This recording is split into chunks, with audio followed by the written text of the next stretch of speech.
Hey guys, B-Man Dan here. We Save Bees. I'm here at the Skye community in Forest Ranch. They decided to save the bees instead of giving them, you know what. Had a great afternoon with all sorts of kids. We shared honey.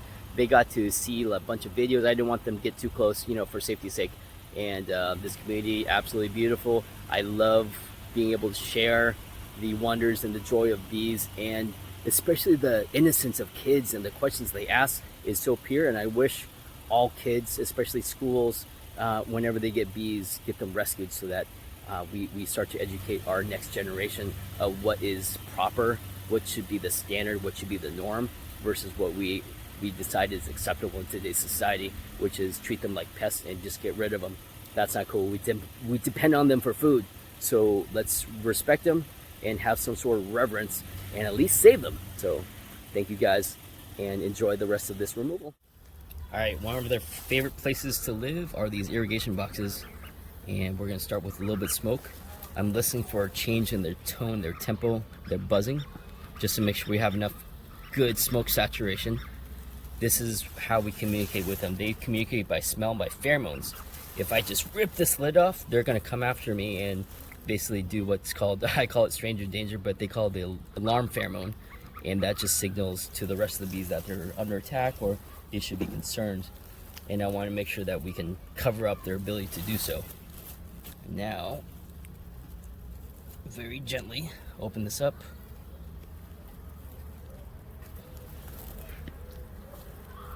Wow. So heavy.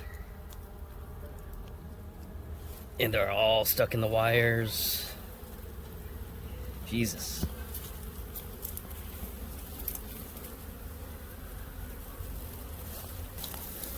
All right, take a look. Goodness gracious, they're so productive.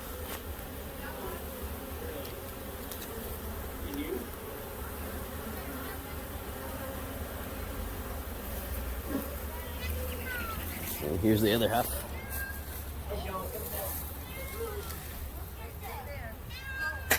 This is only half of it. Actually, 1/3 of it.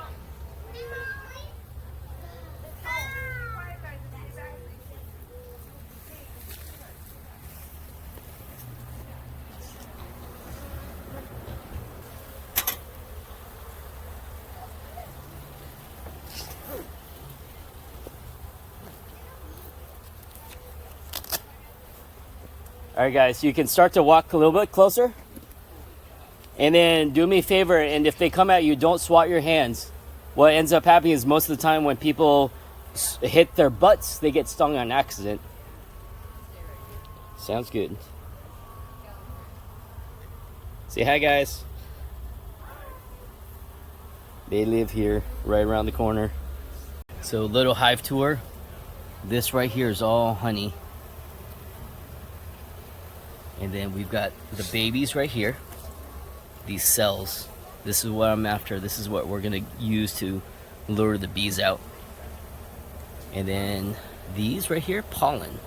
That's what they use for protein.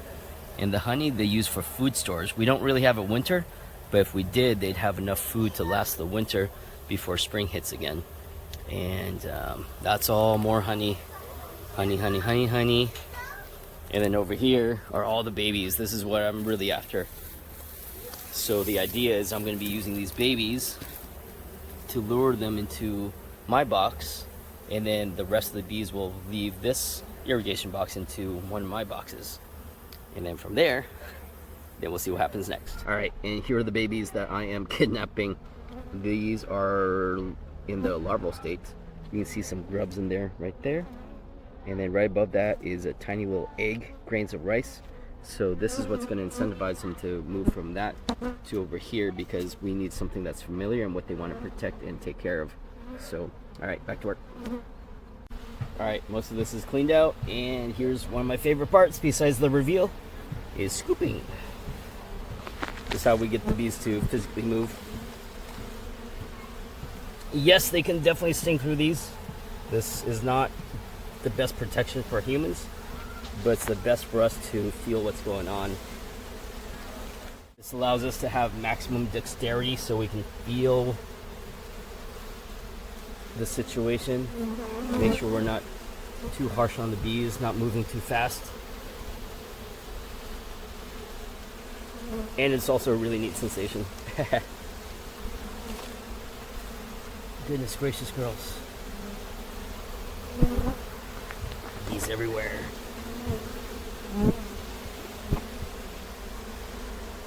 Each of these handfuls is roughly 300 bees. Some bigger ones can get up to 500. That one's tiny. That doesn't count. I'm kind of looking for the queen, but not really. I know that if I leave this box here long enough, she will eventually scurry over, because the rest of the bees are going to follow the babies. So I don't need to stress too much about looking for her. Just know that when we're transferring them, they're going to be safe. Alright, and here are the last of them leaving the box. Well, the lid, I should say. All the babies are inside that box. And now I just need to push these girls over. And we're done. Well, mostly done. Still have a bunch of cleanup work to do, but at least the important part is finished, which is to get the bees out safely. Mostly. Come on, girls. Alright, and that's a wrap, guys. These are inside. I have no idea where the queen is, but I'm going to give them enough time for the queen to meander over. This is the hot mess that's still left inside. The bees scattered. The younger bees, they crawl instead of fly, so when you smoke them, they just crawl everywhere and they scatter, so I don't want to lock them up. That's just not cool. So instead, it's more inconvenient, but I'll be circling back around this evening to pick them up. But there we have them. Say bye-bye, girls. And girls, say hello, world. You guys have a lovely day. Thanks for visiting.